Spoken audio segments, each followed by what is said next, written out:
In the tall trees where the coyotes howl and the frogs sing into the night, there is a big metal shed, and inside is a boat. That boat is where this story takes place.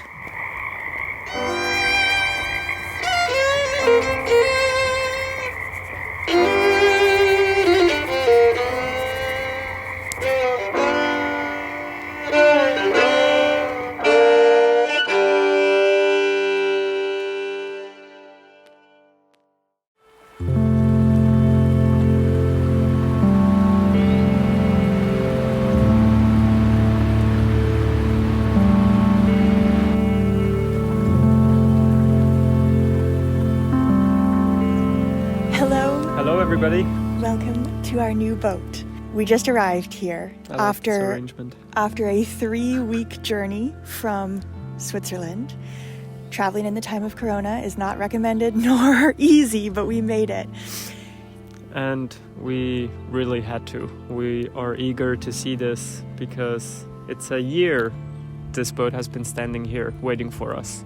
The whole story is described in last week's episode, but yeah, basically we bought this boat sight unseen. We were halfway around the world in the middle of a pandemic, and now we're finally here, and this is our future home. This is our future everything. This is so exciting. So let's not delay this any further. Let's climb on board and see what there is to find. Now, we have climbed on board last night when we got in, but it was dark and we didn't spend very much time, so we're going to be discovering this along with you. Absolutely. So, welcome to our Cape George 36, our brand new project boat. We played hide and seek for hours, raised our shadows among the pines. So offshore, playful and free, without a care in the world. I was one rich little girl, daydreamer.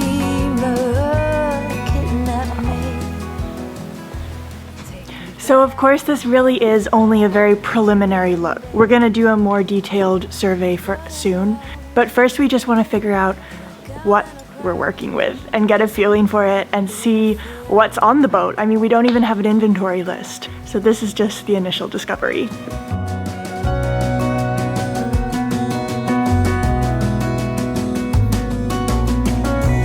No mistake ever kept me late. We spent summers catching fireflies and winters on our skates. Absolutely gorgeous. This feels huge. Like the size of the decks is isn't this amazing? Massive. I mean, you'll have the shrouds here, but yeah, we'll dig into this in more detail. But this is something I think I will absolutely love in the Cape Georges, and it's that the chain plates are attached to the bulwarks. So they're not in the middle of the side deck. It makes walking through easier. Yeah, everything's pretty sturdy and serious. Stanchions cannot get much higher than this. Like, these are all features that make a serious blue water boat. And I love that they are mounted to the bulwarks as well. Again, they're not mounted through deck. Super solid. It leaves the entire side deck free. I absolutely love this arrangement. I guess we don't have the wire. That's easy to do. Maybe we'll do Dyneema. Yeah, the lifelines here. Yeah, for sure. I mean, that's a pretty finishing touch there. Oh yeah. Wow. And look at this skylight. Isn't this just beautiful? The butterfly hatch is honestly one of the things that sold me on this boat the most. I mean, that is beautiful. And when we get a good finish on that, it's going to be a work of art, like a jewel on top of the boat. It is indeed. That is so nice. You'll get to practice varnishing regularly. Uh-huh.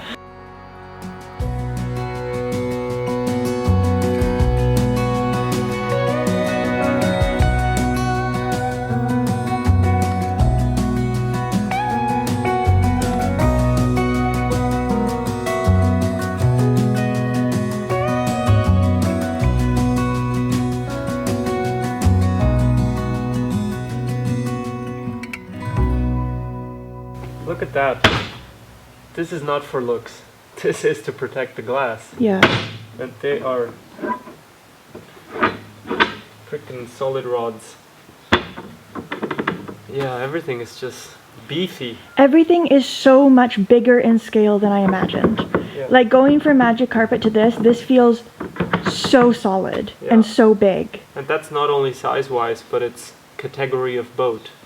Because one is a coastal cruiser, so it is billed as one, and one is an offshore blue water boat, so this one is billed as one. Lots of teak trim here. That's lots of varnishing, of course. You know, the more wood, the more maintenance, but coming from a boat like Magic Carpet, I think I'm absolutely happy to varnish a little bit of teak because it adds so much to the boat. You get the reward. It's your pride. Pride and beauty. Beautiful hatch. Yeah, I really like this hatch. I am curious what it would be like to have a hatch that lets in a bit of light. Yeah. But apparently, so we also have these deck prisms. And these apparently let in a lot of light. We'll have to go in and really test it out. And some water too. Yeah, they let in water too. We'll have to rebed those. Actually, we might be ripping up the decks, but that's something to decide a bit later. Another story. Yeah. I see a sign of that right here. And these portholes, I have a feeling, are going to be my favorite thing, because that actually is something I miss on Magic Carpet, because very often I'm sleeping in the V-berth, like when we're doing an offshore passage, and I wake up and I want to sort of look out and see how things are, and I have to lift open the hatch to look out. But here you can sort of just peer out, get an idea of what's going on outside. That's cool. I love that. And it looks great. I think these two little portholes at the front look so great. Like little eyes. I'm happy you like them a lot. I know you're not but why aren't you sold on them? You've never been sold on them. No, they are very cool. But also I wouldn't be sad if they weren't there, I don't think. Well, okay, that's fine. Like I wouldn't be I wouldn't be tragically upset if they weren't there, but I think they're a lovely feature. No, for sure. And we have a 5-foot bowsprit, which is something we really debated before we bought this boat. Because honestly, at first we were not keen at all on the idea of a bowsprit. Our reasoning was that in North American harbors at least, and this is apparently different in Europe and Caribbean and other spots of the world, but in North America you pay for length overall, which means everything. So when you go into a harbor, you have to pay for this extra 5 feet, but you don't actually get the benefit of having all this extra hull space. So initially our thought was, well, if we're gonna get a boat that's essentially 42 feet overall, is it 40? Yeah, it's 42 overall. We'll have to measure because they vary a little bit. Yeah. If we're gonna get a boat this long, then we might as well get an actual 42-foot boat. But the more we thought about it, the more we actually have warmed up to the idea of a bowsprit, partly because we talked to a lot of other people that have bowsprits, and I think they provide something really special to the boat. Everyone says that this is their favorite place to be, and to be there watching dolphins and smashing through the waves, and it's a nice platform for the anchor. This bowsprit in particular is awesome because it's got this really nice, do you still call it a push pit or a pulpit? Pulpit, push pit is the back. Oh, right. A pulpit on it, and a really nice walking platform, because some bowsprits are really just a log that you're kind of like hanging onto. But beyond just a nice platform to watch dolphins, the bowsprit also really increases the sail area and turns this boat into a cutter. So now we've got two foresails, 2 head sails. And that basically just means that we can go a lot faster in light winds, which is something that heavy displacement traditional boats like this typically aren't renowned for, their light wind sailing performance. But that's something that was actually quite important to us, because we did go sailing on another 36 heavy displacement boat that is a cutter rig, but it didn't have a bowsprit, and so the sail area was a lot smaller in relation. And mostly due to the length of the masthead, not only because of the bowsprit. Yeah. But the point is that we could only really get the boat moving under sail in really strong winds. I mean, 20 knots it had to be blowing before we could really be out there sailing. So that meant that you were doing a lot of motoring, and it meant that when you were sailing, it was in heavier conditions. There's more waves and more swell, and it's just so much more pleasant when you can still sail in light winds. So this boat, I think, is the best balance you can strike between sailing in light winds while still having all the benefits of a solidly built offshore cruising boat, and that's what the bowsprit really helps with as well. And I think how this platform is made, it's truly the prettiest construction method available.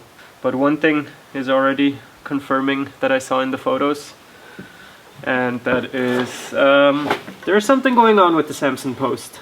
You see the gap here and the hair cracks? Oh, yeah. So I saw this gap in the photos, and my concern was that the actual deck is soft. But everybody that I asked that has been on the boat said they didn't notice anything. I mean, this is a pretty obvious gap, but they didn't notice the decks being soft, which is a good thing. And I mean, I confirm it now, it's super solid. It feels super solid. We'll dig into it. But this must mean that the Samson post is somewhat loose and is coming up instead of the deck going down, which is a good thing. Yeah. Yeah. I mean, it's not a good thing, but it's better than the deck being soft. Yeah, totally. No, because there is a few things wrong with this Samson post. So this is a thing we'll have to redo for sure. I love these substantial, massive, about 6-inch tall bulwarks. They make That'll you be feel so super nice. secure. Yeah. Like when you're walking along the deck here, you've got these lifelines at hip height, which is amazing. Then you've got this protecting your toes from going off the edge. I mean, this is a secure feeling. Because when you're heeling at 30-degree angle and the boat is just ripping, then you're sometimes hunched down and you try to grab, and actually your feet are about at this angle. So this instead makes it a cage, like it's almost above my shoulder when I'm going like this. It seems ridiculous now, but that's how you are when you are actually going forward. Totally. When you're on the way. Yeah. I also love the fact that there's this access in the lifelines already built in. I mean, that's something we don't have on Magic Carpet. On Magic Carpet, the lifelines are a lot lower, so you can sort of step over them, but this is a huge luxury, especially because of how high the lifelines That would be are. difficult. I didn't think about that actually. Yeah. Yeah. I'm surprised how much nice hardware is on this boat. Also inside, you'll see in a second. Oh, this one's a lot tighter though. Ow. Inside there is a lot of bronze hardware. And bronze hardware really? on a boat like this. Well, not a lot, but there's enough that I was surprised. Bronze hardware on a boat like this looks so good, and we're gonna try and refit it with as much bronze as we can. It is really expensive, but you can find it at salvage yards and stuff sometimes, so that's a goal of mine. I love bronze. I also love how the cabin top sides go down straight. Not only does it prevent water from coming in when it rains, unless it rains sideways, of course, but if they're sloped, then of course it runs in more. But especially because it provides bigger side decks. This is such a low profile. This is something I absolutely wanted in a boat. The good visibility, and it's not giving us that little room inside because of it. As you have seen the boat from below, the boat is in the water and not on the water. So you step down into the submarine section, so to speak, and you still have stand-up headroom, but it's so low from here, and I love that. I love that we can fully stretch out here. Go for a snooze under the stars. Yeah, that's really nice. Oh, beautiful, and the width is nice. On Magic Carpet it's slightly too little. It's too narrow. Yeah, and here there's a really nice combing. Wow, there's incredible lot of space of when you can also stand here, have the lifeline, whatever, when you get a fish on board.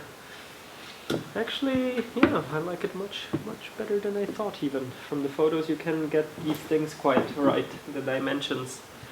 There is a teak grate down here, which is absolutely lovely. That is so, in case there is water in the cockpit well, you don't get your feet wet and it doesn't swap around as much, so it's underneath the grate. They can get very dirty with hair and trapping every kinds of things, but it's really nice to have.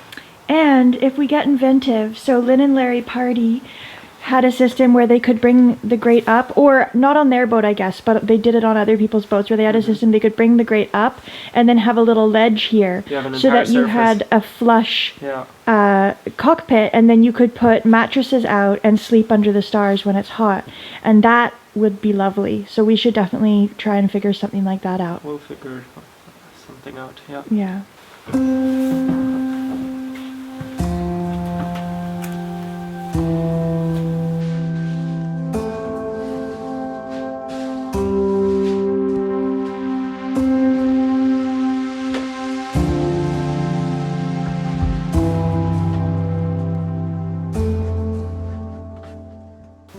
this is our boat. It feels huge. I can't reach across it, and it feels nice. It smells a little bit musty because it is a boat that's been sitting here, but really not too bad. I mean, it smells like most boats that you find around here. It smelled like my first boat, Curlew. But it feels really nice to be in here, and it is beautiful. The woodwork and the bronze port lights are so special. Check this out. All these port lights open. They're these gorgeous old, I mean, when you go to a salvage yard or something, one of these port lights is $200 or $300. And we've got them on every window is one of these. So you screw it open, and then there's these little chains up top to keep it open like that. I mean, this is incredible. That's something I missed on Magic Carpet because the port lights don't open. They're just windows, basically. So this is awesome. And there's a lot of stuff, as you can see, which we have not at all touched or started sorting through. So that's what we're going to try and start to do now. But first, I'll give you a quick tour. Of course, this is the main saloon. Going forward, we have V-berth and toilet. So it's actually a very similar layout to Magic Carpet. It's just everything's a bit bigger, and we have the addition of a quarter berth here. But other than that, the layout is almost identical, just a bit roomier. One thing I like, but I'm not totally sure if we'll keep, is this table. This was newly built, and it's beautifully built. The only problem with it is I don't know how practical it is. It's really, really small, and we use our table a lot. So yeah, I don't know about the size of this one, but the cool feature, beyond just being really nicely built, is there's all these shelves here, and when you want it out of the way, you can do that. And that is a really cool feature because now you've got all this space. And that's definitely something on Magic Carpet. I mean, the table takes up a lot of space. So, I don't know, we're going to have to really see what we do about the table. If we keep this one, if we build a new one, we'll figure that out. Because like that, we have another double bed right there where you're standing right now. Yeah, we could work out a way to elongate this. Or you're talking about on the floor even. Yeah, totally. Just the mast, don't forget about that one. That's easy to forget now that it's not in place. Yeah, it goes through here the most. Yeah. So, another thing that I was really pleasantly surprised about is the cushions. The cushions are new, but they're 10 years old. So they were bought new 10 years ago and then never really used. So they've just been sitting in the boat for 10 years. And they're in way better condition than I was imagining. I was imagining mold and mildew. But they're great, and I don't mind the color either. It's sort of like a greeny turquoise. I think it's pretty nice. So going forward, we have a lot of storage for clothes by comparison to what we had before, and check out the hardware on this. This huge, massive bronze, what do you call this, latch or something? Barrel bolt. Barrel bolt. I mean, this is crazy. This is so solid. And actually quite a lot of space. This is a huge hanging locker. Well, I thought that's an aft cabin. Don't you fit in there? You would, actually, we would fit in there, for sure. And then we've got a whole lot of drawers. Yeah, there we go. So, drawers. These are okay. I think these, the appearance from the exterior could be spruced up a bit, and it would also be really great to have a handle here because this is awkward. Yeah, this is really awkward. So maybe the whole thing will change.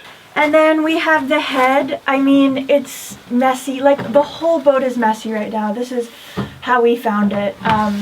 You don't necessarily need to see the head right now. We'll show you a bit of B-roll, but it's an old boat head.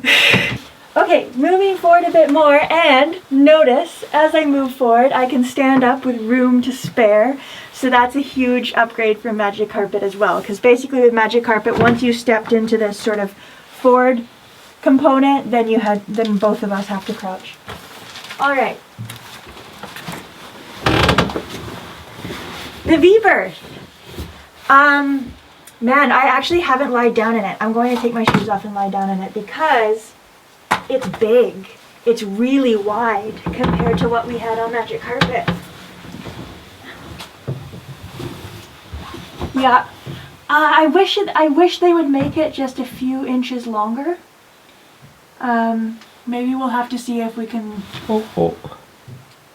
sort of maybe... Oh no, did we buy the wrong boat? No.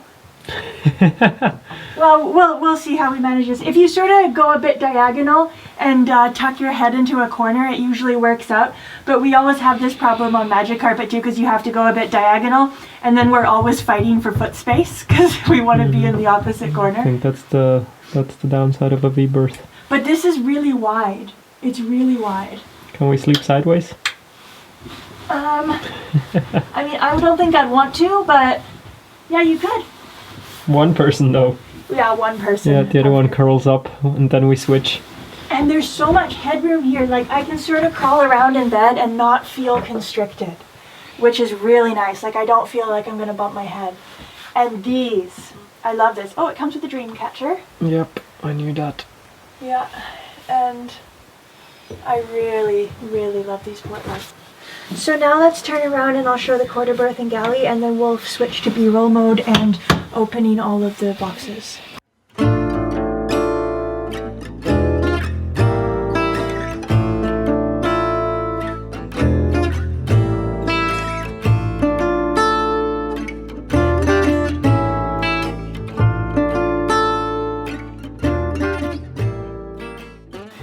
Okay, now the galley and chart table and quarter berth area. This is probably the messiest area of the boat, which is why it's the one I'm showing you last. I mean, we just have to start cleaning this out and see what it actually looks like. So why don't we start that now? Why don't we start going through everything that's here and seeing if we find any gems?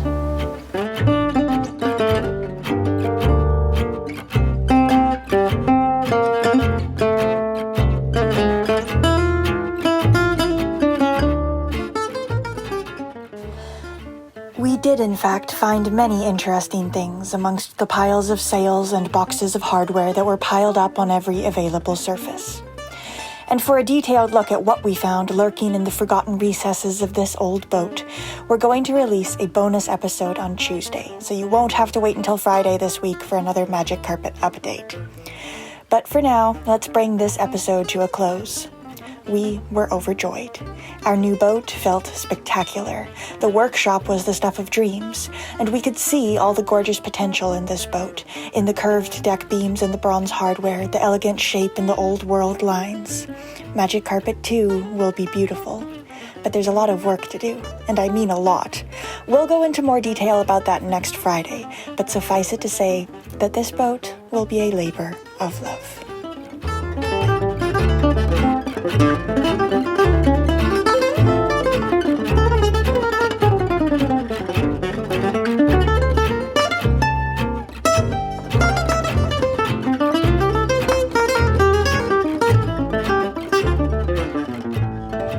Okay, time to wrap this episode up. The boat is just awesome. The boat is beyond expectations, design-wise, and dimension-wise, and just beauty-wise. Yeah. Absolutely. I think it was beyond my expectations too. You don't get a good understanding of scale when you're just looking at photos on the internet, and even though I've seen 36-foot boats before, I know what a 36-foot boat looks like. Just the dimensions of every piece on the boat is incredible. Everything is thick and solid. It is so different from so many of the modern boats that I've seen and that we've seen today. So yeah, it's hard to compare it when you are walking the docks and then you see, hey, it's a 36-footer. Yeah. This is what our boat will be. No, it can change so much. Yeah. And that is not to say that ours still is a very narrow one. Mm-hmm. That is for sure. But being a full displacement, full keel sailboat like it is, it has an incredible cargo carrying capacity. I just love features like having all the water and all the diesel underneath the cabin sole. Yeah. So you have the settees for storage, and yeah, those are features that are important to us. And we haven't even really talked about the design features of the Cape George boats yet, and we'll get to that. There's so much to fill you guys in on and to talk about, because so it'll come out as the episodes progress. One thing I will say that I'm really happy about is that the interior, although we have to do a lot of work in there, redoing the electrical system, redoing the plumbing, I think we're going to put in a new head. We're going to redesign the galley a little bit because those blue countertops are definitely not our style, but overall the interior is very usable. So yeah, tons of decisions ahead, and right now, I mean, we still haven't looked into the engine compartment, we still haven't looked into all the lockers, we only pulled off the most obvious stuff, so there's still more to see. We haven't done a thorough survey, like there is so much to do. Barely touched the surface. And I also want to say overall, before we wrap it up, that I'm just in love with the feeling of this boat. I'm in love with the aesthetic of this boat, and it's a big reason why we bought it. Beyond its capabilities, beyond its design features that suit what we're looking for, I think it's very fortunate, it's a nice coincidence, that the design features we want very often come in the form of a very elegant, traditional boat. And that's what this is. Those deck beams in the main saloon just make my heart sing, and the bronze port lights are just beautiful, and there's an essence of old world, gorgeous elegance all throughout this boat, and I can't wait to bring that out and make it shine and emphasize it more as our refit goes on. So I'm really looking forward to all the aesthetic possibilities that this boat presents. So subscribe to follow along this journey with us, and Indeed. give us a thumbs up if you liked it. And I should also mention that if you're impatient to learn more about the boat, there is a lot more about the boat already on our Patreon channel. So on YouTube, we are always a few months behind real time, whereas on Patreon, we're always in real time. Every Tuesday on Patreon, I post a new written article or video, just depending on what we want to share that week, about, yeah, real-time updates, whatever is going on. So there's a lot about the boat already there.